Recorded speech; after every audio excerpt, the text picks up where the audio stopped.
हल वाजत द्या. हल एकच वाजत बस नाही वाजलं तरी चालेल. नाही वाजलं तरी चालेल. हा.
वक्रतुंड महाकाय सूर्यकोटि समप्रभ निर्विघ्नं कुरु मे देव सर्वकार्येषु सर्वदा।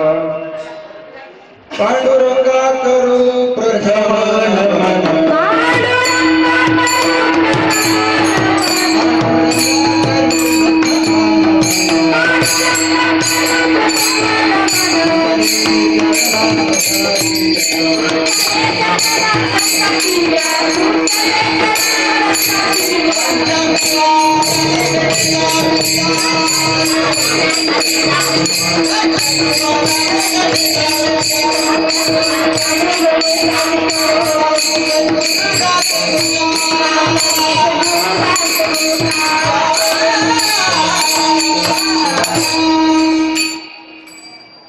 पांडुरंगा करू प्रथम नमन दुसरे चरण संतांचे त्यांच्या कृपादाने कथेचा विस्तारून बाबा सद्गुरु नमस्कार। ओम नमो ज्ञानेश्वर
ओम नमो ज्ञानेश्वरा करुणाकरा अवतारा तुमचा अनुग्रह नादला पावन झालो शिवाची.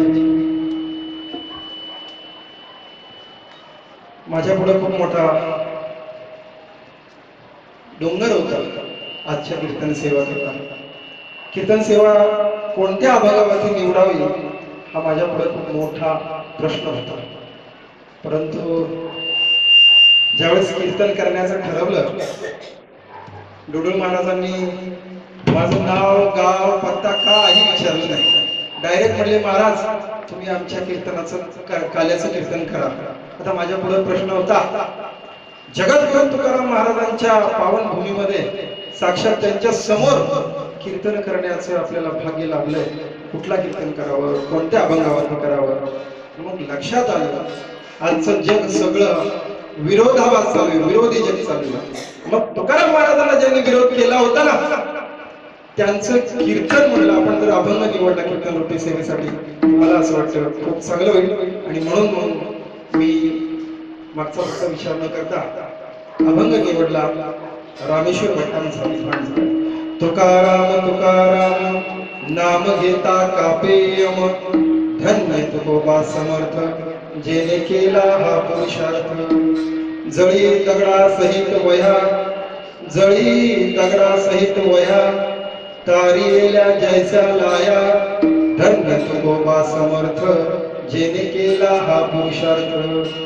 म्हणे रामेश्वर भट्ट दूजा, म्हणे रामेश्वर भट्ट दूजा, तुका विष्णू नाही तुझा. म्हणे रामेश्वर भट्ट दूजा, तुका विष्णू नाही तुझा. हा अभंग निवडण्याचा निश्चय केला. अभंग निवडल्यानंतर चिंतन करायचं, कसं करायचं, मी या विषयाविषयी चर्चा केली.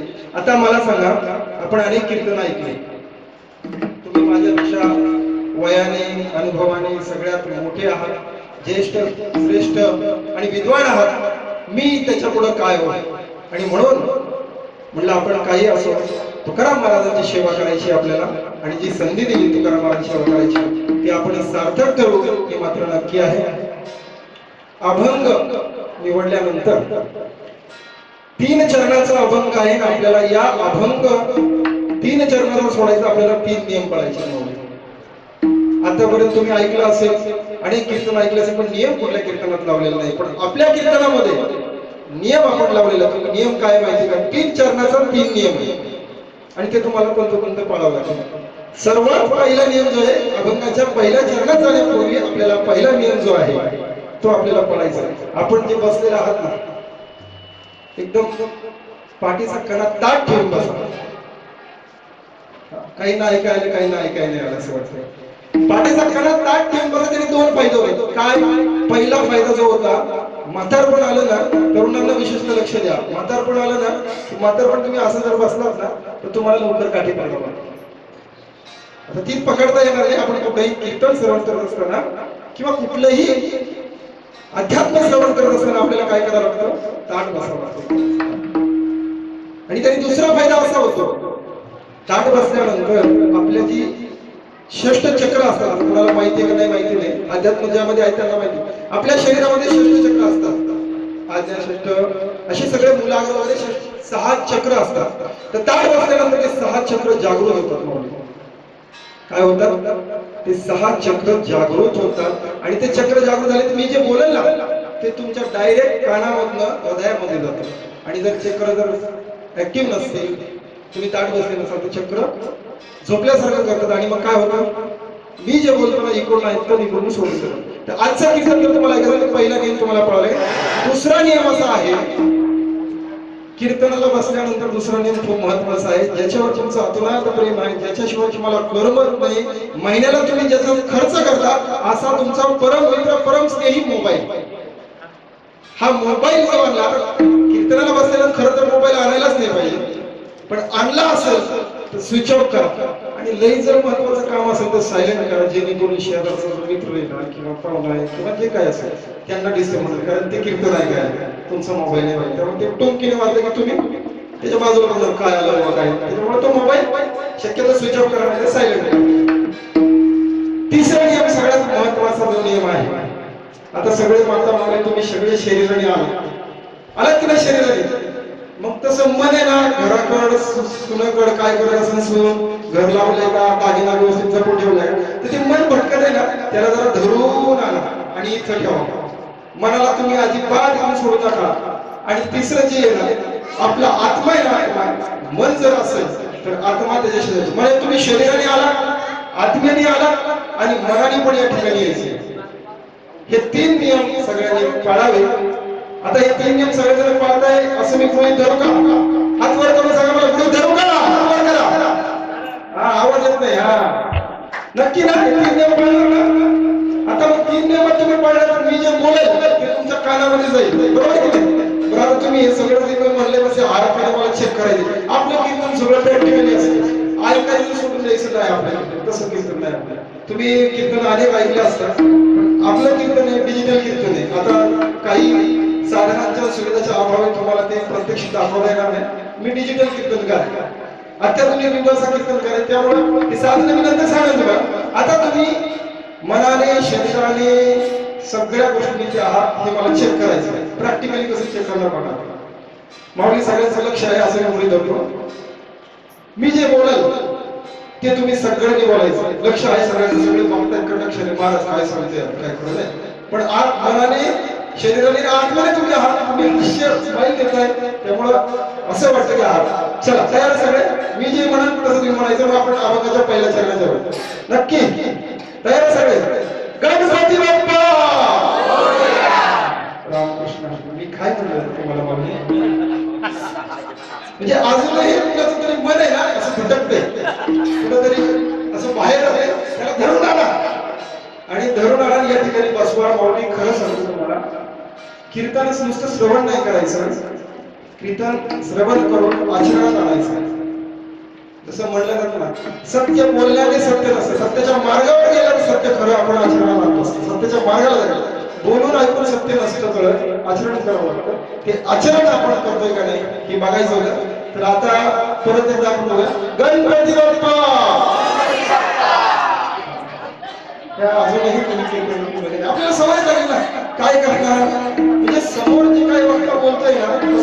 चला असं खूप वेळ घेतला, अभंगाच्या पहिल्या ठिकाणी जाणार आहोत. त्यापूर्वी प्रसंगी जो अभंग निवडलेला आहे, जगद्गुरु तुकाराम महाराजांच्या या पावन भूमीमध्ये सदैव ज्यांनी तुकाराम महाराजांना विरोध केला, तुकाराम महाराजांना वैरी मानत होता, असा विद्वान व्यक्तिमत्व आचार्य रामेश्वर भट्ट यांचा 3 चरणाचा अभंग आपण निवडलेला आहे. हा अभंग निवडण्याचं या ठिकाणी जो काही मला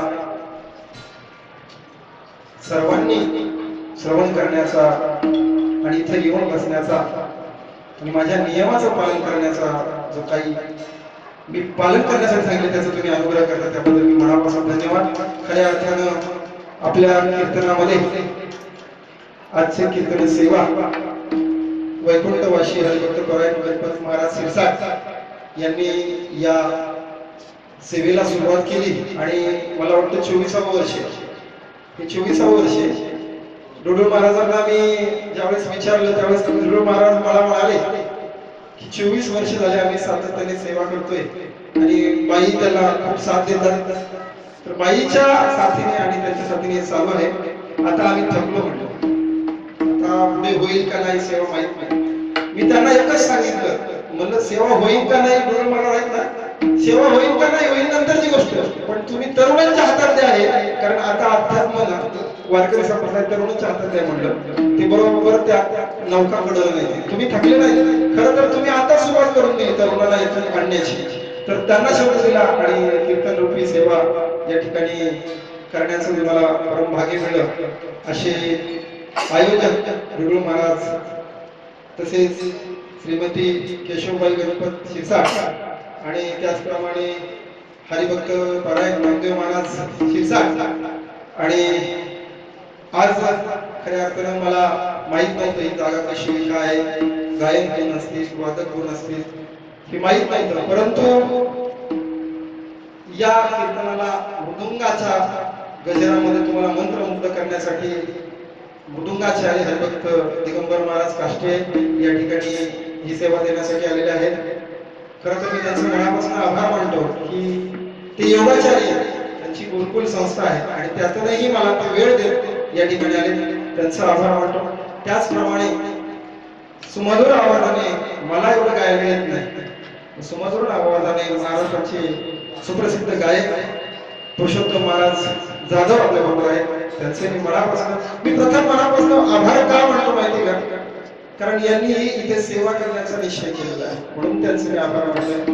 त्याचप्रमाणे एक उद्योजक, हरिभक्त परायण, कलाकार, अशा अनेक क्षेत्रामध्ये काम करणारे हरिभक्त परायण कुमार किरण बवले आपल्या बरोबर आहेत. त्यांनी शूटिंग करण्याची सेवा या ठिकाणी दिलेली आहे, त्यांचेही मनापासून धन्यवाद मानतो. आणि सगळ्यात महत्वाचं, विनेकरी असतील, या माझ्या सर्व माता भगिनी काळकरी असतील आणि दिग्गज कीर्तनकार, मृदंगाचार्य, सर्व काही जे असतील त्यांचं मी प्रथमच मनापासून आभार मानतो आणि अभंगाच्या पहिल्या चरणात जाण्याचा या ठिकाणी तुमच्या सर्वांची परमिशन घेतो आणि सुरुवात करतो.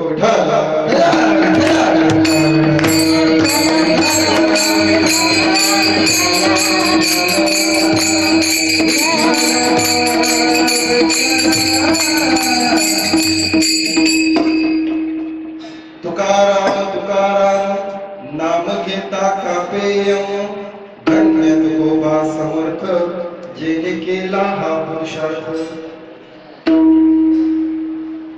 काय भाग्य आहे ना, म्हणजे विरोधक असणारा माणूस तुकोबरायांचा एवढं सुंदर अभंग लिहितो. वैरी म्हणून आपण त्याला, वैरी, त्या काळची भाषा वैरी, आताची भाषा दुश्मन आहे. मग त्या वैर्याने जर तुकोबरायांचा असा अभंग लिहिलाय, कसं असतं? जेने केला पुरुषार्थ, तुकाराम तुकाराम नाम घेता कापे यम, धन्य तुकोबा समर्थ, जेने केला हा पुरुषार्थ. धन्यता का म्हणतात? रामेश्वर भट्ट सकाळी सकाळी पाटील कपडे वगैरे कडक कपडे घालून घराच्या बाहेर निघाले. घराच्या बाहेर निघत असताना थोडे दूर अंतरावर आल्यानंतर एका गृहस्थांनी त्यांना विचारले, अहो म्हणले, अमुक अमुक व्यक्तीचा पत्ता कुठे हो? पाटलांची तळपायाची आणि मस्तकात गेली. असं काय विचारताय? आम्ही गेले 3 पिढ्या वैरी आहोत, त्याचा पत्ता तुम्ही मला विचारताय? गावलो गृहस्थ मला माऊली माफ करा, माहित नव्हतं. तरी पण तुमची हिंमत कशी झाली मला विचारायची? माझ्या वैराची मला हिंमत कशी झाली विचारायची पत्ता? माऊली चुकलं ना, माफ करा. अहो आम्ही गेली 3 पिढ्या एकमेकांना मारतोय, एकमेकांना कापतोय आणि तुम्ही मला डायरेक्ट पत्ता विचारताय? माऊली माफ करा ना, चुकलं चुकलं, एवढी बार माफ करा, परत नाही असं.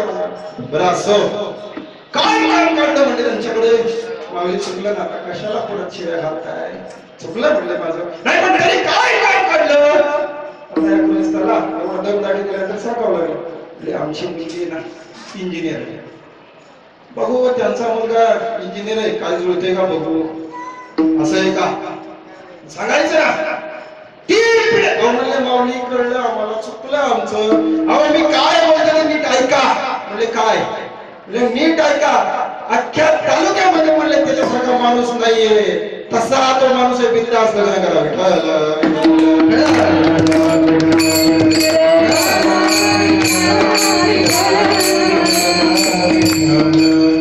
वैरी कसा असला पाहिजे आणि वैराच्या मुखातनं असं वक्तव्य निघणं म्हणजे काय? समर्थ कोणाला म्हणतात? माऊली सांगतात, समर्थ कोणाला म्हणतात? ज्याच्यामध्ये सामर्थ्य आहे तो. आता ज्याच्याकडे आहे सामर्थ्य देण्याचे तो देऊ शकतो, पण ज्याच्याकडे काही नाही आहे देण्यासाठी तरी तो देण्याचं सामर्थ्य ठेवतो, त्याला समर्थ असे म्हणतात. समर्थाची व्याख्या सरस आहे. आपल्याकडे असू नये, आपण अजून पाहिजे, आपली हवच नाही हो मंडळी, हवच नाहीये. कीर्तनामध्ये बसलं तरी आपल्याला असं वाटतं काय घरी काय चाललं असं, सून चांगलं काय केलं असं, हे का नाही? लक्ष आपलं कुठं असलं पाहिजे? जिथले तिथे असलं पाहिजे लक्ष. वैरीवर एक आठवलं म्हणून सांगतो. औरंगजेब सगळ्यांना माहिती का? मुलींना माहित असेल औरंगजेब खूप डेंजर माणूस होता. तो कट्टर वैरी कुणाचा होता? छत्रपती शिवाजी महाराजांचा. छत्रपती शिवाजी महाराजांचा तो वैरी होता. आणि त्यांनी किती प्रयत्न केले, अख्खे मावळे फोडण्याचा प्रयत्न केले, मावळे एकत्र केले, सगळ्या गोष्टी केल्या, पण काय मावळे फोडणार. त्यांना म्हणले तुम्हाला एक जागीरदारी देतो, सोन्या नाणं सगळं देतो, पण छत्रपती शिवाजी महाराजांना आपल्याला पकडायचंय, बंदिस्त करायचंय, पण एकही मावळा फुटला नाही म्हणजे एकही नाही मावळा. आणि याच्यावर त्रस्त टेन्शन मध्ये आलं औरंगजेब. तर औरंगजेबने काय केलं, सगळी सभा बोलवली, जेवढे सेनापती त्यांना सगळ्यांना बोलवलं. आपले 2 मुलं पण घेऊन बसले. शाहजहां म्हणाले त्या मुलांना, शाहजहां आपको पता है छत्रपति शिवाजी महाराज को पकड़ने के लिए मैंने क्या क्या नहीं किया, लेकिन मैं कुछ नहीं कर पाया. क्यों नहीं कर पाया पता है? त्याच्यामध्ये ते काय म्हणाले, शिवा दगाबाज है, धोखेबाज है, चालाक है, मगरूर है, मगर उसका चरित्र सूरज की तरह तेज और चांद की तरह शीतल है. या अल्लाह, मैं कितना खुशनसीब हूं, मुझे दुश्मन भी मिला तो शिवाजी जैसा मिला. असं कोण बोलायचं? छत्रपतीचा वैरी. असं वैरी आपली वैरी कोण आहे? त्याला बघून घेतो, त्यातले दोन वेगवान, त्याला मुस्कळलं तर बोलतो वैन, त्याचं काय, त्याला काय अक्कल आहे का, माझ्यामुळे बरोबर असं. आपले तर वैरी असे. वैरी कसा असावा? वैराने सुद्धा आपलं गुणगान गायला पाहिजे. वैरी असं असावं. आपले वैरी कशी. आणि म्हणून जगद्गुरु तुकाराम महाराजांचे किती वैरी होते, पण जगद्गुरु तुकाराम महाराजांना काय फरक पडला का? काहीच फरक नाही पडला. शांतीच्या मार्गाने सगळ्या गोष्टी होतात. आता समजा प्रॅक्टिकली मी आमचे परम मित्र किरण दादा आहे, अनोळखी आहे मला, मी त्यांना मुस्काडे काय करू, मला काय मारलं धरून खा काय नाही विचार, नुसतं मारलं, काय मला देऊ, काय मला देऊ सांगा. येईल ना, अरे मला मारतो आज एवढ्या लोकांसमोर माझी इज्जत झाली, मला मारतो. बघतो त्याच्याकडे. तुकोबरायांना असं केलं, तुकोबरायांनी काय केलं, बाबाजी पंतांबरोबर मम्माजी पंत विजवलं होत्या. मामाजी पंतांचं काही चुकलं नाही, मी त्यांना योग्य मानतो, कारण ते त्या काळातले वेदाचे आले विद्वान महंत होते. अहो ते झोपलेल्या संध्याकाळी, सकाळी त्यांना शंकराचा शंखनाद उठवायला यायचा. तुम्हाला माहिती का नाही माहित नाही, शंखनाद उठवायला यायचा. एवढे कट्टर ते भक्त होते. आणि वेदांचा अभ्यास इथं आपल्याला एक वेद पाठ करायचं म्हणलं तर सकाळची संध्याकाळ कधी होती कळत नाही, वेद डोक्यावर जातो. काही काहींचे पाठ आहे पण त्यांना अर्थच कळला नाही. आणि माझी विनंती, नुसतं पाठ करून काय उपयोग नाही. पाठ करून काय उपयोग नाही. त्या पाठांतरामधला जो काही अर्थ असेल, वेद असेल, जे काही वाक्य असेल, आचरणात आणण्याचा प्रयत्न करा. मी म्हणते भला मोठा सुरू तुकोबारांनी सांगितलं गाथा पूर्ण पाठ करू नका. बऱ्याच जणांचे गाथा पाठ आहेत. लोका सांगे ब्रह्मज्ञान, आपण ओढे पाशा. काय उपयोग त्याला? चरित्रामध्ये आणा आणि मग सुरू करा. तुकोबाराय सांगतात, यमदेवाने आज्ञा काढली, भली मोठी लिस्ट काढली, उभारली, त्या बसलेल्यांनी कोणाची तरी नाव असं अशी लिस्ट काढली. आणि यमदेवाने सांगितलं की त्याला जा म्हणले. काय म्हणले? जा म्हणले. खाली देहवाड्यांमध्ये जेवढे लोक आहेत ना, पिली त्यांना उचलून आणा म्हणजे. आता ती लिस्ट पेपर मध्ये फुटला. आता मध्ये फुटल्यावर काय आलं कळलं की आता कधी कधी बऱ्याचशा लोकांना आहे ना अनुभूती येते मरण जवळ आल्यानंतर, तसा काही प्रकार घडला असणार असं समजा. आणि मग त्यांना कळलं किंवा आता आपलं मरण 100%. यांनी सुरू केलं ना, इकडं पळ तिकडं पळ, या बाकडे जा त्या बाकडे जा, मंत्र कर तंत्र कर, सगळं सुरू केलं. आपल्याला मरण जवळ आले, डॉक्टरकडे जायचं सगळं उपाय केले, पण त्यांना काय उपाय सापडला नाही. कुणीतरी ग्रस्त हरिभक्त पारायण म्हणले, अहो मरणला काय देता म्हणले, तुम्हाला मरण तारायचंय ना, जा म्हणले पंढरपुराकडे पांडुरंगाकडे, जा म्हणले पांडुरंगाकडे, तुम्हाला मरण 100% तुमचं टाळणार. ऐकलं ना? आता मरण जवळ आलं म्हणल्यावर सगळं करावं लागेल ना. मरण नाही, मरणाला कुणी घेतो, त्यात यमदेव येतोय म्हणल्यावर 100% बोलले. असं काय असं मला चला तारण म्हणून ते पंढरपूरच्या दिशेने निघाले. पंढरपूरच्या दिशेने गेल्यावर नामदेव महाराजांची दिंडी चालली होती. त्या दिंडीत ते घुसल्यानंतर यमदेव इकडं आले. देहू आळंदी सगळी त्या देवदूतांनी अख्खी चाळून काढली. अमुक अमुक पंढरपूर, तमुक तमुक पंढरपूर, तो पंढरपूर, हा पंढरपूर. अरे मग चाललोय काय? सगळे गेले कसे? पेपर फुटला कसा? बरं असो, चला म्हणले पंढरपूरच्या दिशेने. त्यांना तिथून उचलून नेऊ म्हणलं. हे गेले ना सगळे यम पंढरपूरच्या दिशेने. आता पंढरपूरच्या दिशेने गेल्यावर जेव्हा यांना कळलं यमा आपला पाठलाग करताय, हे घाबरले. हे नामदेव महाराजांकडे गेले. म्हणजे नामदेव महाराज, आम्हाला एवढी बार मृत्यू होत, हात सोडून विनंती करतो. मृत्यू जोडायनंतर काय कर, सगळंच करावं लागतं. भल्या त्यांनी काय केलं म्हणजे हात जोडून विनंती केली, महाराज आम्हाला एवढी बार मृत्यूपासून वाचवा. महाराज म्हणले तुम्हाला 2 गोष्टी कराव्या लागतील. हे म्हणले मला 2 काय 100 गोष्टी करू, तुम्ही सांगा. पहिली गोष्ट म्हणले तुम्ही तुळशीची माळ घाला. मग म्हणले आम्ही 5-5, 10 आलो, 2 बाहेर 5-5, 10 माळा घातल्या. कोणी ज्यांचं मरण यमदेव घ्यायला त्यांनी. आता घातल्यानंतर म्हणजे दुसरी गोष्ट कोणती? म्हणजे दुसरी गोष्ट तुम्हाला पताका घेऊन खांद्यावरती नामघोष करत म्हणले तुम्हाला पंढरपूरच्या दिशेने आमच्या बरोबर चालवायचं. म्हणले करू की, हा मरणापेक्षा हे बरं ना पांडुरंगाचं नामस्मरण करत जात आहे. ठरलं सगळं पुढे सरकले. यमदेव आले. आल्यावर यांनी जेव्हा यमदेवाला बघितलं परत नामदेव महाराजांकडे धावा घेतला आणि काय म्हणाले, नामदेव महाराज आले हो, आता काय करायचं? म्हणले घाबरू नका, तुमचं मरण टाळायचं. हो मरण टाळायचंय आम्हाला, मरायचं नाही महाराज, मरायचं. म्हणले यमदेव समोर येताच काय म्हणले, पताका वर उंच धरा म्हणले. उंच पताका धरा. आणि उंच पताका जशी धरली तशी यमदेव पळत सुटले. कसे? उंच पताकाचे भार तेने पळती यमकिंकर. उंच पताकाचे भार, उंच पताकाचे भार पडल्यानंतर काय यम पळत सुटले. आता एवढे जोरात पळत सुटले की त्या नवाखालीपर्यंत कळलंच नाही. एवढे घाबरले आणि तिथं गेल्यावर थांबले. यमदूत म्हटला थांबा थांबा थांबा, आपण यम देवाची आज्ञा घेऊन आलेलो आणि आपल्याला जे काम सांगितलंय ते जर आपण काम नाही केलं तर काय होईल? आपल्याला तिकडे तोडता होईल म्हणता नाही आपण. म्हणले काय नाही, मीटिंग घेतली, परत चला म्हणले. काय म्हणले? परत चला म्हणले. परत ते रिटर्न आले. आता मात्र याची घाबर. हे समोर दिसले की यांना काय म्हणाले, नामदेव महाराजांनी पहिले म्हणले महाराज एवढी बळार आम्हाला परत यम आले, आता मात्र आमचा मृत्यू निश्चित आहे. म्हणजे आता आमचा मृत्यू निश्चित आहे असं म्हणतात. म्हणले तुम्हाला अजून एक काम करावं. म्हणजे काय करावं लागेल? म्हणले पताका वर धरा आणि जय गोविंद धोपार कुमारी, धोपार कुमारी.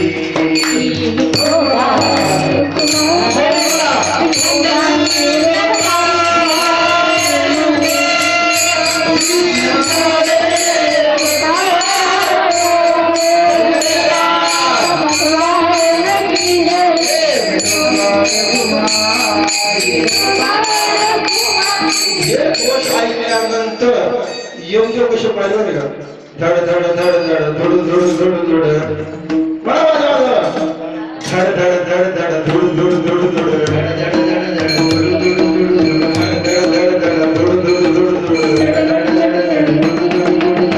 सुटला बळ सुटला गळी काळा गळी काळा बळ सुटला गळी काळा बापुडिया गळी काळा बापुडिया बापुडिया रे. आणि मग हे असं ऐकलं यमदेव पळत गेले, सुटले. परत त्यांनी मागे बघितलं, डायरेक्ट स्वर्गात गेले. आणि स्वर्गात गेल्यानंतर यमाला विचारलं, यमदेवाला म्हणले आम्ही सगळं केलं पण हे काय आमच्या हाताला आले नाही. यांनी जय घोष एवढ्या जोरात केला की आम्हाला थरकाप सुटला, थरकाप सुटला. यमालाही थरकाप सुटतो, हे जय घोषाने होतं असं. मग यमदेवाने त्यांना सांगितलं तुम्ही कुठे गेले होते? म्हणले नामदेवाच्या पिंडीमध्ये, नामदेव रायांच्या पिंडीमध्ये. नामदेव महाराज पिंडी चालली त्याच्यामध्ये गेलो होतो, ते तिथं होते. त्यांना कळलं कसं त्याची मागची एसटी काढायची. म्हणजे मागची एसटी सगळी वेळी आपली म्हणून तर उचलायचं होतं. पण यांनी शेवट काय केलं म्हणजे नामस्मरण केलं. आता नामस्मरण करत असताना एक लक्षात ठेवा, भगवंताशी जर आपण एकरूप झालो ना, आपलं आत्मा आत्मा असं म्हटलं जातं, आत्मा जर शरीरातून बाहेर निघाला तर आपल्याला मृत घोषित केलं जातं. बरोबर की नाही? मग तसा आत्मा जर एकरूप भगवंताशी झाला नामस्मरण करताना, तर निश्चितपणे यमालाही तुम्हाला काही स्पर्श करता येणार नाही. यमालाही स्पर्श करता येणार नाही. आणि मग यमदेवाने त्यांना सांगितलं, काय म्हणले? काय म्हणले? यमधर्म सांगे पिता तुम्हा नाही तेथे सत्ता. काय म्हणाले यमदेव? यमधर्म काय म्हणतो? यमधर्म सांगे पिता तुम्हा तेथे नाही सत्ता, जेथे होय हरिनाम कथा सदा दोष नामाचा. जिथं नामाचा दोष चालतो तिथं तुमची सत्ता नाही. तिथं जर मात्र तुम्हाला कुठेही जाऊ नये, पण तिथं तुम्हाला जाता येणार नाही. कुणी सांगितलं? यमधर्म. असा हा यमधर्माचा नियम आहे. आणि म्हणून मला असं वाटतं मरण जवळ आल्यानंतर, आता मला सांगा, बरेचसे ज्येष्ठ श्रेष्ठ मंडळी आहेत, अध्यात्म असो वारकरी असो, कुठल्या वयात यायला पाहिजे? कुठल्या वयात यायला पाहिजे? म्हातारे म्हणजे जेव्हा काठी हातात येईल तेव्हा यायला पाहिजे. कधी यायला पाहिजे? अहो जन्मलं ना की जन्मता तुमच्या बाळाला बाळ करून द्या अध्यात्माचं. बघा तुम्ही, ज्या ज्या विद्यार्थ्यांना जन्मता किंवा लहानपणी वारकरी संप्रदायाचा स्पर्श झाला, तो विद्यार्थी कधीच वेगळं कार्य करणार नाही, चुकीचं काम करणार नाही. स्पर्श झाला. आता बरेचसे विद्यार्थी दिगंबर महाराजांना अनुभव असेल, एक वर्ष विद्यार्थी फक्त काढून जातात, वाम मार्गाला लागत नाही. तुम्हाला अनुभव असेल, कोणाची मुलगा मुलगी शिकत असेल 1 वर्ष 2 वर्ष वारकरी संप्रदायामध्ये, पण ती 1-2 वर्ष शिकून गेल्यानंतर वाम मार्गाला लागणार नाही. हा अध्यात्माचा वारकरी संप्रदायाचा आशीर्वाद आहे. ज्यांना कधी गंधच नाही ना, त्यांचं काही खरं नाही, त्यांची तयारी करायची मात्र पण. ज्यांच्या घरामध्ये लहान पोरांना अध्यात्माचा, परमार्थाचा, वारकरी संप्रदायाचा थोडा पण स्पर्श नाही ना, त्यांनी समजायचं आपलं म्हातारपण कार्यक्रम बेकार होता. कर्माचे फळ याच जन्मी बघायचं. सकाळी कर्म करायचं, संध्याकाळी फेडायचं. आहे पुढे अभंगाच्या पहिल्या चरणामध्ये तुकाराम तुकाराम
काय पुरुषार्थ केला तंतोतंत हा कोणाला कळला?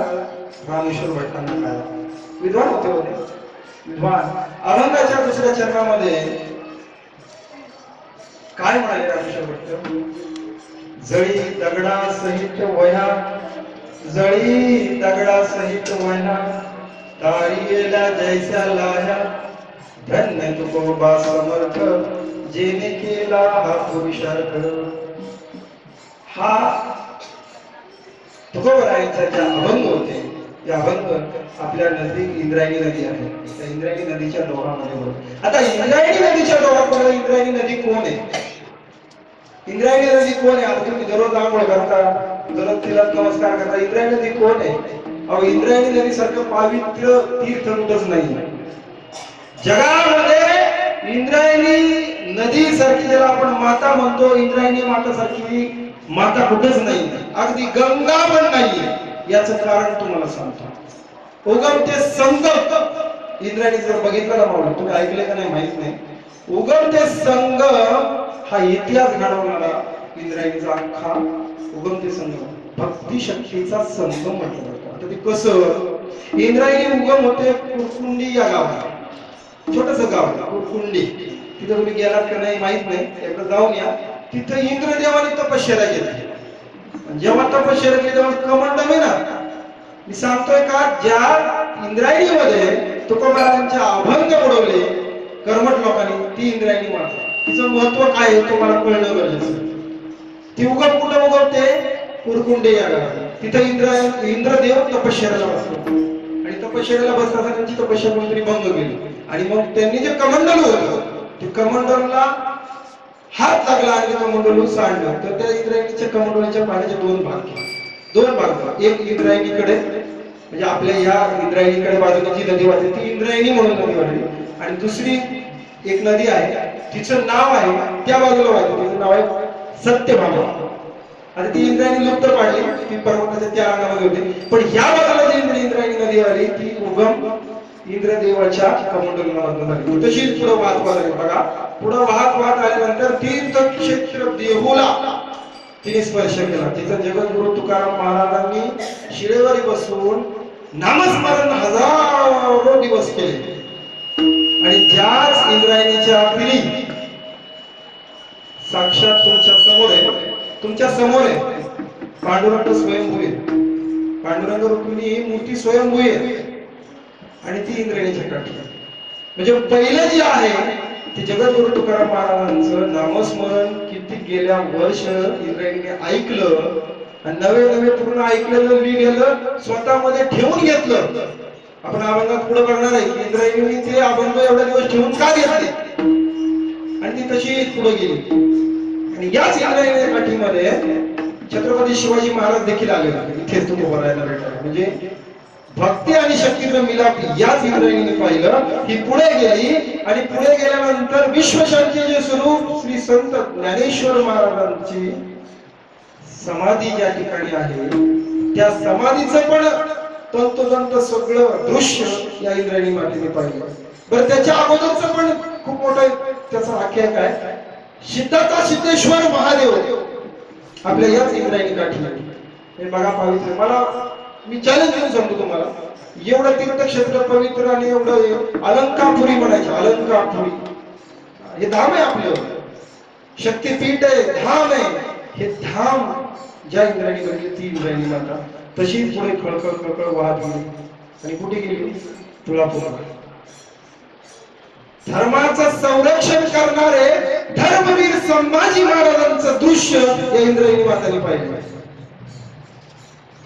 आपण ऐकत आहोत याच इंद्रायणी, म्हणून ही एवढी पवित्र इंद्रायणी माता आहे. या इंद्रायणी मातेचं आजही तुम्ही तीर्थ घेतलं ना, आता एवढी दूषित झालेली आहे, हा भाग वेगळा आहे, पण आजही बरेचसे वारकरी संप्रदायाचे इथे आंघोळ करतात आणि तीर्थ म्हणून भाषण करतात. ज्याचं अंतःकरण पवित्र जो नामस्मरण करतो त्याने कितीही तीर्थप्रवासन केलं त्याला काय होतं? ही इंद्रायणी मातेची ताकद. बघा तुम्ही म्हातारे माणसं, अहो आम्ही सांगतो नका जाऊ, अहो एवढं घाण पाणी झाले, काही नाही सांगतो. ते तीर्थ आहे.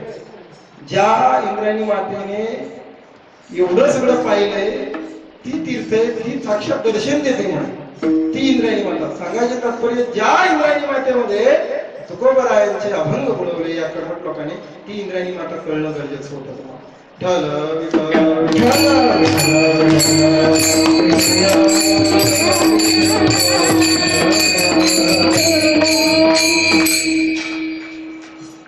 आम्हाला सांगायची गरज नाही. विरोधक वैरी जरी तुकोबरायांचे किंवा तुकोबरायांचे असले तरी पण विद्वान म्हणून ज्याची ख्याती होती, अव 4 वेद पाठांतर करणं, पाठ करणं म्हणजे सोपी गोष्ट नाही. आज चांगल्या चांगल्याला बसायचं नाही, ऐकायचं श्रवण करायचं सोडून ते बसायचं नाही. तुम्ही ते वाचताय नशीब आहे माझं. तर त्या विद्वान व्यक्तीने आपल्यासारखे कोणीतरी असेल चुकली करणारे म्हणले, रामेश्वर भट्टजी बोला. अहो म्हणले, काय तुम्ही 4 वेद पाठ करून एवढे विद्वान असं तुमचा काय उपयोग? 4 वेदांचा अभ्यास न करता 5वा वेद ज्यांनी तयार केलाय ते लोकांना लागलेलं सगळं ज्ञान सांगायला, तुमचा उपयोग काय? म्हणले. कोणी सांगितलं? असेच आपल्या 4-5 जण असे दुश्मनाने अजून काडी लावणारी. मग तशी रामेश्वर भट्टांना काडी लावली. आता काडी लावल्या विद्वान येते आणि विद्वतेचा अहम जर ज्याच्या आधी असेल ते पेटायला उशीर लागत नाही. माझं घर, माझी गाडी, माझा बंगला, अहम अहम काय नाही. जगद्गुरु तुकोबारायांनी वैराग्य रूपी पदवी घेतली. वैरागी कशाला म्हणतात? कशाला मोह नाही. आणि आपल्याला मरेपर्यंत मोह जाणार नाही. लिहून घ्या माझ्याकडे, मरेपर्यंत मोह जाणार नाही. माझी गाडी, माझा बंगला, माझा बंगला, माझं माझं माझं माझं माझं माझं माझं माझं शेवटी चित्तेवरती गेल्यावर अहो एवढं भयानक परिस्थिती कोरोना काळामध्ये मी स्वतः डोळ्यांनी पाहिली. संपत्ती कामाला येत नाही बघायची, पैसा कामाला येत नाही. हे प्रात्यक्षिक मी सांगितलं माझं की तर प्रॅक्टिकली बघायचं असेल तर तुम्ही बघा. कोरोना काळात ज्याने अभ्यास केला ना त्याला माहित असेल. मी स्वतः अभ्यास केलाय. तर मी ज्या का खात्यामध्ये आहे त्या खात्यामुळे मला तिथं जायला जमलं. सांगा मी पुढं. तर असं कारण आहे की तिथं एक म्हणजे धनाढ्य माणूस, आता कोण होता काय होता मी नाव नाही विचारलं, असा शरणार्थी त्या ॲम्ब्युलन्स मधनं बाहेर काढला आणि त्याला पूर्ण पॅक केलं. फक्त चेहरा दिसावा म्हणून उभं ठेवला होता. लक्षात घ्या, मार मी केले, मला अंगावर काटे आले त्यावेळेस. आणि पैशाची बॅग घेऊन त्याचा मुलगा उभा होता. पैसा वेळेवर म्हणतो ना, पैसा हा मान्य, पैशापेक्षा मोठं कोण नाही. मोठ्या पैशापेक्षा म्हणजे देवापेक्षा पैसा मोठा नाही, पैशापेक्षा देव मोठा, हे मान्य आहे मला म्हणायला आहे. पण प्रत्यक्षात प्रॅक्टिकली हे नाही. परमार्थाच मोठा आहे, तुम्ही काही म्हणा. आणि ज्यांनी ज्यांनी कोरोनाच्या अगोदर परमार्थ चांगला गेला ना त्याला कोरोना स्पर्श पण नाही, स्पर्श पण नाही. कोरोना तर लागत व्हायची सोडून स्पर्श केला नाही. ज्याचा परमार्थ चांगला आहे त्याला काही नाही. आणि ज्यांनी परमार्थ कधी नावच नको तसा तो व्यक्ती होता. ॲम्ब्युलन्स मधनं बाहेर काढला.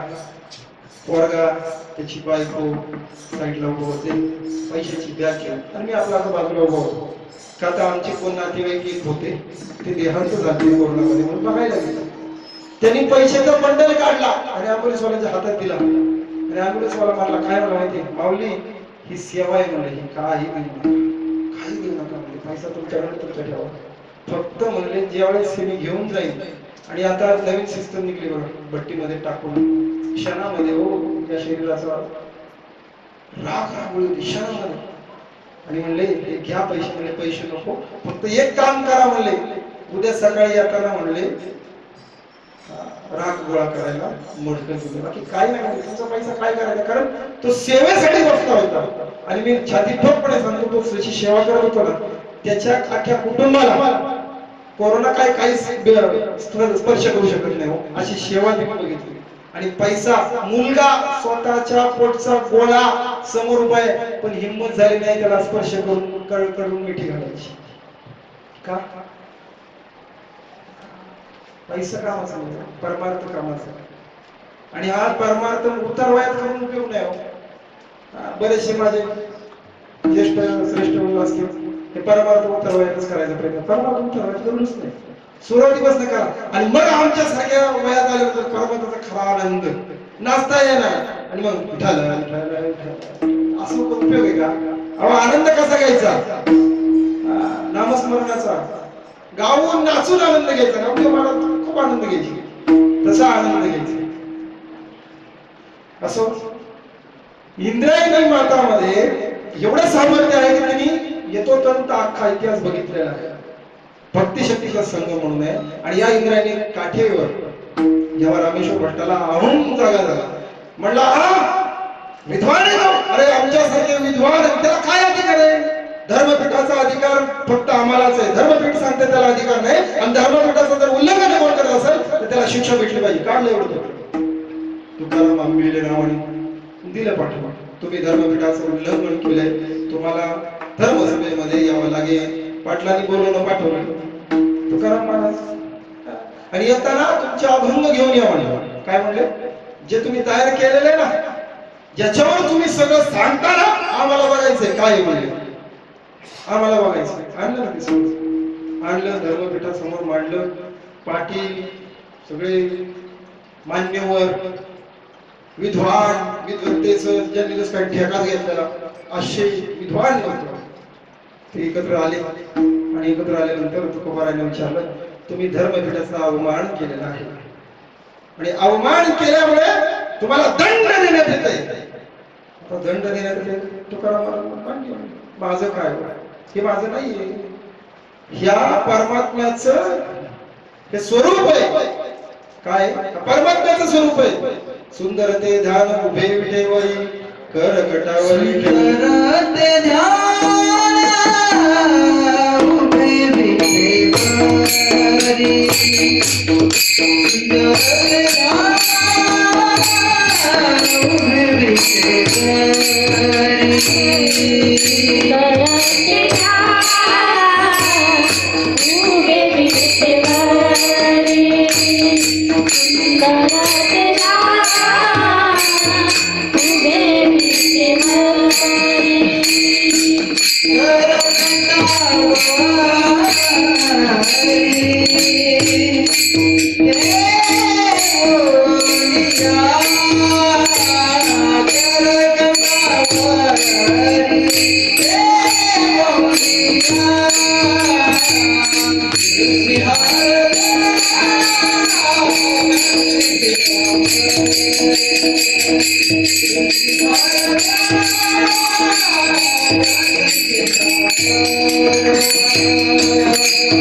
सुंदर ते ध्यान उभे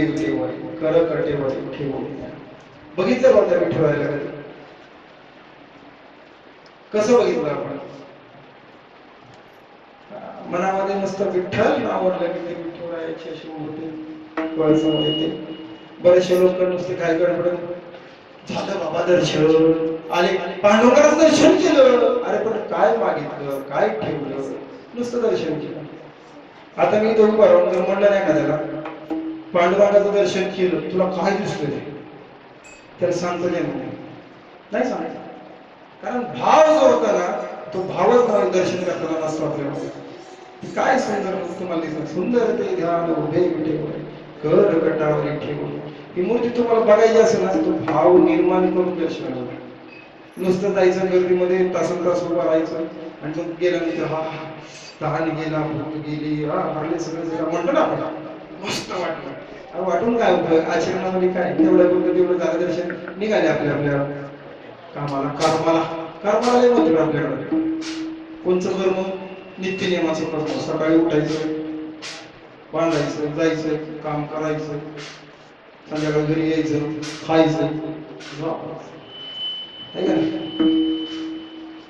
संध्याकाळी झोपल्यानंतर सकाळी उठतोय का राहतोय हे माहित नसतं. पण अपेक्षा माझ्या पोतरुंडाला पण चांगलं काहीतरी भेटलं पाहिजे. म्हातारी माणसं असते, माझ्या पोतरुंडाची अपेक्षा ठेवायचंय का? जन्मापासून मृत्यूपर्यंत तुझं तुला आयुष्य जमलं नाही. बरेचसे म्हातारे माणसं एंड शेवटची भूमिकेला माझी एक इच्छा होती. काय होती? पंढरपूरला जायचं होतं, तेवढं माझ्या नावाची वारी करून ये. मग आतापर्यंत जन्मापासून मृत्यूपर्यंत काय केलं बाबा तू? सात तुला पंढरपूर घडवता नाही आलं, माझं म्हणून राहिला, आणि आतापर्यंत काय केलं? असं वस्तुस्थिती. प्रॅक्टिकली जगा, प्रॅक्टिकली बघा. परमेश्वराला तुम्हाला जर बघायचं असेल ना, तर भाव कसा ठेवा. परमेश्वराने दर्शन नाही दिलं तर नाव ठेवा.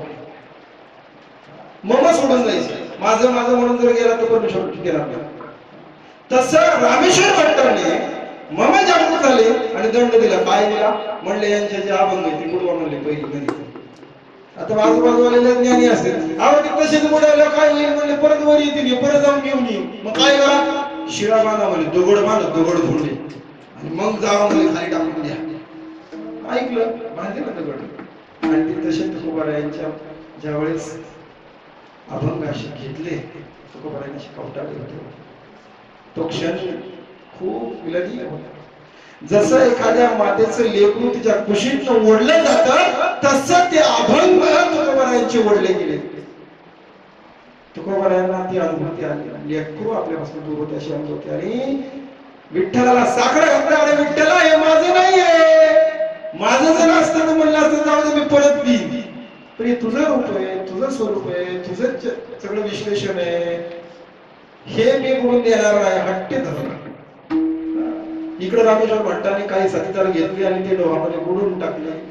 तुकोबाराय नामस्मरण करत पांडुरंगाला साकडं घालत त्या डोहाच्या शेजारी बसले. हे कर्मठ लोकांनी ते बुडून टाकले आणि रामेश्वराने ते बुडून टाकल्यानंतर आता म्हणले आता आपल्या पुढे कोण विद्वान नाही. विद्वत्ता म्हणले आपल्या पुढे आता नाहीच आहे. असं धर्मपीठाने दिल्यामुळे आम्ही विद्वत्ता कोणच नाही. रामेश्वर भट्ट निश्चिंत झाले. संध्येचा वेळ झाला आणि संध्येचा वेळ झाल्यानंतर स्नानाला जाऊ म्हणले. आता काम चांगले केले आपण स्नानाला जाऊ. निघाले स्नानाला. स्नानाला जात असताना अनगड शहा म्हणून एक फकीर होता. बाबांचा खूप मोठा भक्त होता. तुकाराम महाराजांचा तो बाबा खूप मोठा भक्त होता. जगद्गुरु तुकाराम महाराजांच्या दारात भागीरथीने फक्त हातात झटकलेले हात जे असतात ना पिठाचे झटकलेले त्याच्या कटोरीमध्ये झटकले. कटोरी भरलेला अवघ्या दरदर फिरत होता अनगड शहा. दरदर अख्खा भारत फिरून आला पण कटोरी कुठं भरली नाही. ती कटोरी तुकोबारायांच्या दारात भरली. म्हणून त्यांनी शेवट दारातच केला. आज अनगड शहाची विहीर आहे. त्या विहिरीत रामेश्वर भट्ट आंघोळीला गेले आणि आंघोळीला गेल्यानंतर आतमध्ये डुबकी मारली. बाहेर फक्त शरीराची लाही लाही व्हायला लागली. आता म्हणले काय करू काय काळा. खाली गेले की थोडं काळामध्ये परत वर आले की लाही लाही व्हायची. हे त्यांचे सगळे समर्थक भक्त अनुयायी त्यांचे शिष्य सगळे बोलून घेतले आणि पांघरून टाक शाली टाक सगळं पण त्यांची लाही लाही काय ते शेवटी म्हणले विहीर कुणाची म्हणले या बाबाची. म्हणले बाबाला शरण द्या. बाबाला शरण गेल्यानंतर बाबाला शरण गेलं बाबा काय म्हणले बाबा होते ते काय म्हणले तुम्हाला यातलं जर प्राश्चित्य घ्यायचं असेल तर तुम्हाला कुठे जावं लागेल. अलंकापुरीमध्ये संत ज्ञानेश्वर महाराजांच्या चरणावरती तुम्हाला नतमस्तक व्हावं लागेल. मग तेव्हा तुमची ही लाहजी शरीराची ती दूर होईल. ऐकलं ना. आता काय करणार विलग नाही. लाह जर अंगाची जे आग जर बुजवायची असेल तर जावं लागेल. हे पळत सुटले कुठं आळंदी अलंकापुरीकडे. आणि तिकडे गेले इकडे अनुष्ठान चालू होतं. आता अनुष्ठान काय चालू होतं परमेश्वरात साकडं काढलं. अन्न त्याग केला होता तुकोबारायांनी. अन्न त्याग केला. आजचं अन्न एक दिवस अन्न नाही भेटलं कसं होतं. अन्न लहान पोराला भेटून नका देऊ कसं लाही लाही करते. दुसऱ्या दिवशी उपवास धरायचं मला जमत नाही. सकाळी एक दुपारी एक संध्याकाळी एक उपवासाचे नवीन नवीन प्रकार. आणि उपवास कशासाठी असतो उपवास कशासाठी असतो आपल्या शरीराला पचन यंत्रणा जी आहे ना प्रॅक्टिकली सांगतोय काय विद्वान लोक याच्यावरती विचार करा. प्रॅक्टिकली उपवास का धरतात पाचन यंत्रणाला थोडीशी विश्रांती व्हावी आणि विश्रांती झाल्यानंतर पाचन यंत्रणेची त्याला रोग प्रतिकारक क्षमता म्हणतात ती वाढवतात. म्हणून उपवास असतो. म्हणून महिन्याला 15 वेळेला उपवास धरत जा. ते जाऊ दे भक्ती बाजूला ठेवा पण शरीरासाठी जपा. हा देह जो आहे ना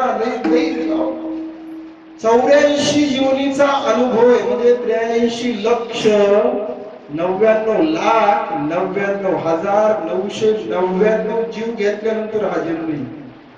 लक्षात घ्या. हा पुन्हा नाहीये. पुन्हा नाहीये. त्यामुळे या देहाला जपा. तुकोबारायांनी जर विचार केला ना तुकोबारायांचा जर विचार केला ना तर ते आध्यात्मिक आपलं शरीर नाही हो. आपल्याला फक्त 3 ABCD हे 3च आपल्याला घटक लागतात. तेच आपल्याला बस झाले. बाकीचे सगळे घटक शरीर तयार करतात. हे शास्त्रज्ञ सगळे शोध आहे विज्ञान आहे. ते ज्ञानोबारांनी सांगितलेले ते आपल्याला माहितीच नाही. आपण फक्त हरिपाठ बघायचं हरिपाठ. हा तर मग इकडं अनुष्ठान चालू होतं. अनुष्ठान चालू असताना साकडं घातलं होतं पंढरपूरच्या पांडुरंगाला. म्हणजे पांडुरंगा जोपर्यंत माझे हे अभंग माझे नाही तुझं वर्णन असणारे अभंग जोपर्यंत वर येणार तोपर्यंत मी अन्नाचा करून खाणार. 10 दिवस गेले 11 दिवस गेले. 11व्या दिवशी जगद्गुरु तुकाराम महाराजांनी पाणी पण बंद केलं. 11व्या दिवशी पाणी पण बंद केलं. पाणी सुद्धा घेणार नाही. 12व्या दिवशी उजडला. तरी पण अभंग काय वर येईल. साक्षात पांडुरंगाचा घसा कोरडा पडला. पांडुरंगाचा जगद्गुरु तुकाराम महाराजांनी अनुष्ठान केलं होतं, पाणी बंद केलं, एवढा साक्षात्कार झाला की पांडुरंगाचा घसा कोरडा पडला. तेव्हा पांडुरंगाला कळलं काय बघतोय तर भक्तांनी पाणी सुद्धा बंद केलं. आणि मग पाणी बंद केल्यामुळं भगवंताला इंद्रायणी मातेला जाग करावं लागलं. इंद्रायणी मातेला, रुक्मिणी मातेला पाठवलं, इंद्रायणी मातेला सांग ते डोहामध्ये बुडवलेले अभंग वरले. तेव्हा इंद्रायणी माता जागी झाली. का झोपली होती? कारण ते डोहामध्ये बुडवलेले अभंग ती वाचत होती इंद्रायणी माता, म्हणून अभंग वरले वाचत होती ती. आणि एवढी परमेश्वराचं वर्णन ते केलेलं जे इंद्रायणी माताने वाचलं ना, ती इंद्रायणी माता. आणि मग रुक्मिणी मातेने इंद्रायणी मातेला जाग केलं. आणि मग 13व्या दिवशी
अशी जगद्गुरु तुकाराम महाराजांची ताकद होती.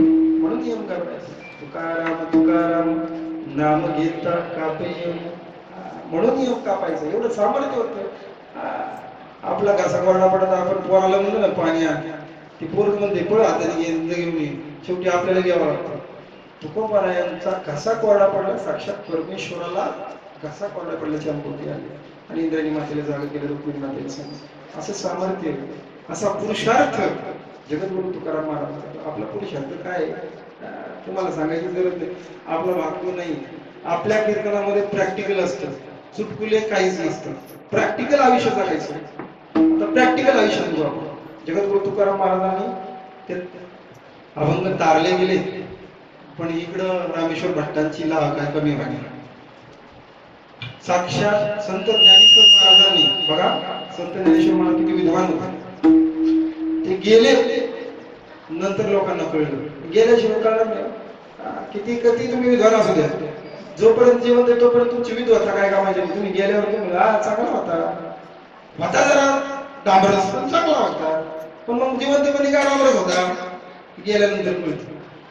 तसं संत ज्ञानेश्वर महाराज गेल्यानंतर कळलं लोकांना की ज्ञानेश्वरी काय, संत ज्ञानेश्वर महाराज काय. मग विद्वान होते जगद्गुरु तुकाराम महाराज.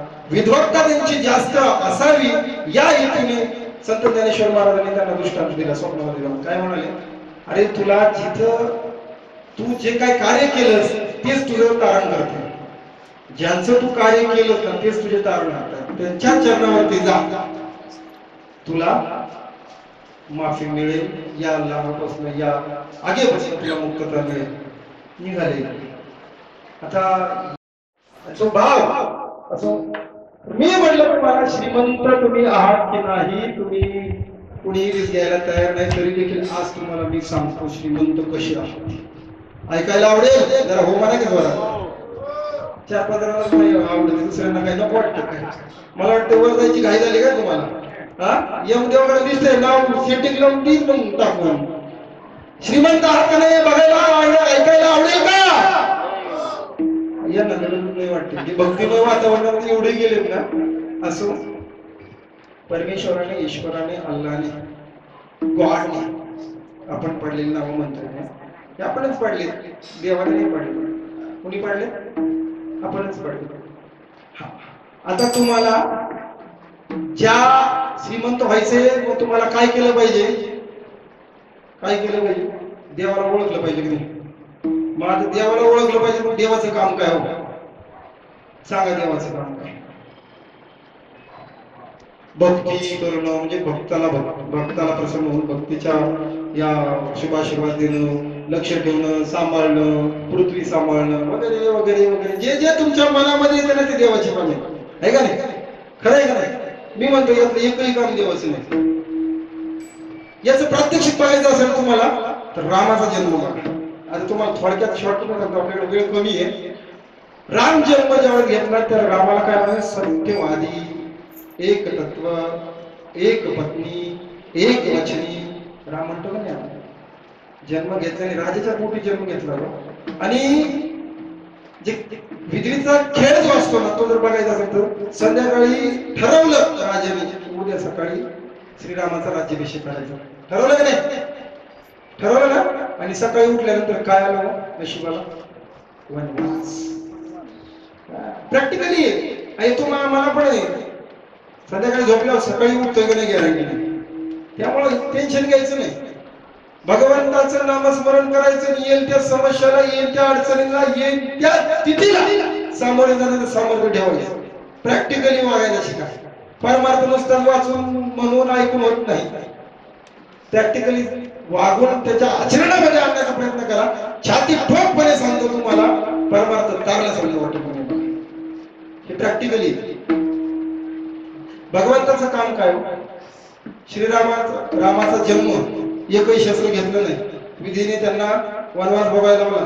शस्त्र घेऊन क्रूर विद्वान रावणाला मारावं लागलं. बघा, पहिला जन्म. दुसरा जन्म म्हणले आता मी काय करणार आहे? म्हणले नको, आपल्याला शस्त्र नाही घ्यायचं, काहीच नाही. न घेता सत्याच्या मार्गाने चालून मला असत्य करून त्याला मारावं लागलं म्हणजे रावणाला. मग दुसरा जन्म घेतला श्रीकृष्णाचा. बघा, देव ओळखायला शिका. देव ओळखायला शिका. नसाल तर मी सांगतो प्रॅक्टिकली. आणि मग श्रीरामाचा जन्म झाल्यानंतर कृष्णाचा जन्म घेतला. कृष्णाच्या जन्मामध्ये लहानपणीच लीला सुरू झाली. शस्त्र नाही ना काय नाही ना काय. त्याच्यामध्ये पहिले राम होते सत्यवचन, सत्याच्या मार्गावर चालला. दुसरे झाले प्रेम, लीला. ठीक आहे, प्रेमाचं स्वरूप. पहिलं सत्याचं स्वरूप, दुसरं रूप आहे प्रेमाचं रूप. त्याच्यामध्ये लीला अनेक केल्या आहे का नाही? पाहिजे लीला अनेक केल्या आणि लीला करून दाखवलं. पण तिथेही त्यांना शस्त्र रहित कंसाला मारावं लागलं. तिथे म्हणले काय एवढं सगळं करून शेवटी जे काय मला करावंच लागायला लागले. मग म्हणले आता नाही करायचं नाही. परत तसंच झालं.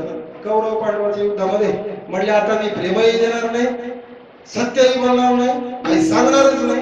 मग काय करणार? मी करणार नाही म्हणजे दुसऱ्याकडून करून घ्या. चक्र होतो. एक चक्र नुसतं असं सोडलं असतं तर आखे पांडव सापडा सुट झाले असते. पांडव का कोण झाले असते? मला लक्ष नाही बघायचं होतं तुमचं. कारण कधी कधी काय होतं, मी जे बोललं ते आपण ऐकायचं सोडून द्यायचं. म्हणून म्हणलं जरा बघा तुमचं लक्ष आहे का नाही. आहे. हा, तर मग तो जन्म झाला. त्या जन्मातही दुसऱ्याकडून करून घ्यावा लागला.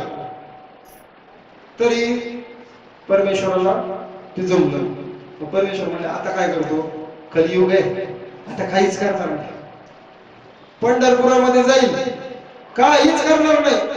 विठेवरती विठेवरती उभा राहील, कमरेवर हात द्या आणि फक्त बघणार. ठीक आहे, प्रत्यक्ष आहे. काही अभ्यास करायची गरज नाही तुम्हाला. पूर्ण अभ्यास करायची गरज नाही. विठ्ठलाला नीट बघा. गेले तर आता विटेवर उभा आहे, काय तुम्हाला घेणार नाही. देवाने एकच काम सुरू केले आता, कार्यक्रम एकच. काय? तुम्हाला गलती द्यायची. गलती द्यायची. बघा परत तिथे येतोय.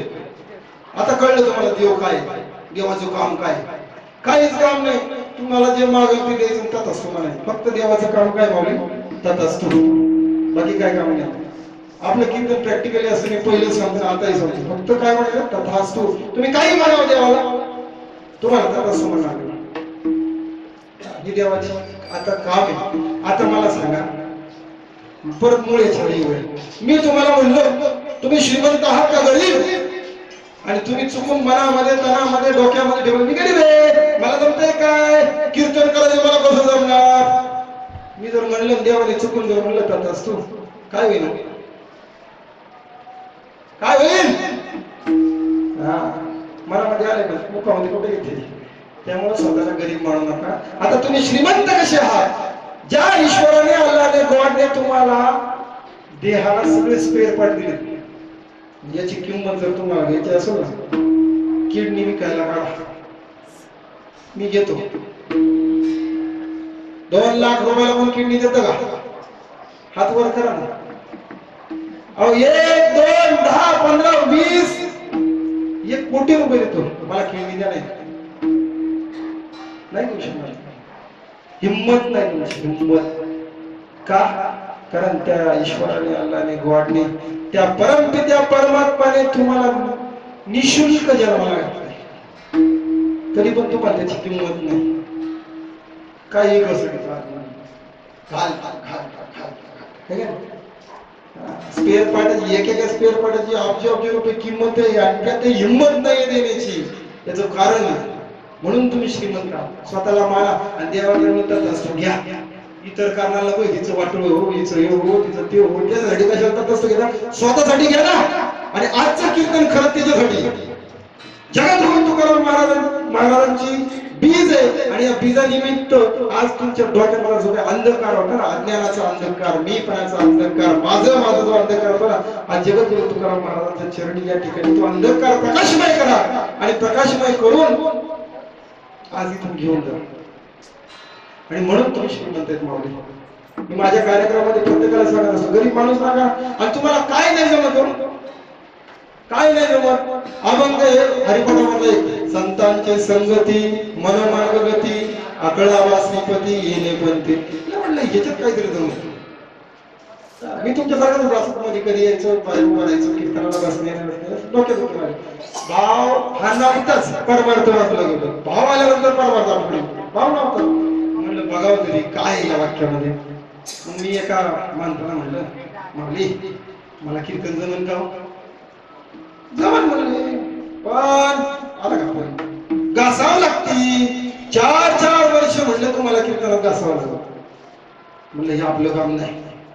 12 वाजता चालला निघालो परत आपल्या दिशेने. कुठं गेलो म्हणलं उद्योजक व्हावं का बघावं. आता बघा मी प्रॅक्टिकली का सांगतोय, संतांचे संगती मनोमार्गगती आकळावा श्रीपती येणे बनते.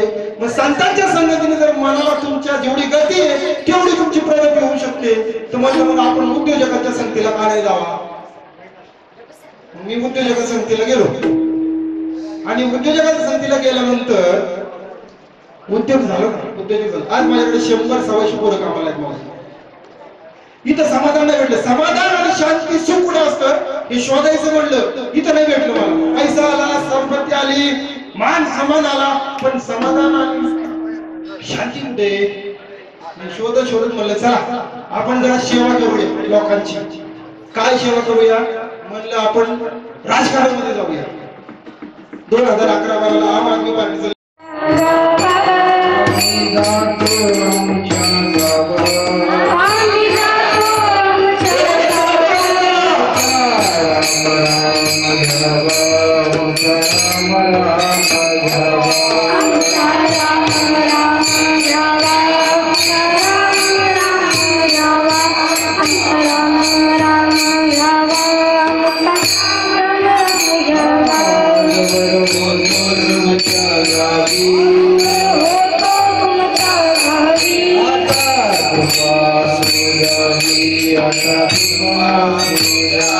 आता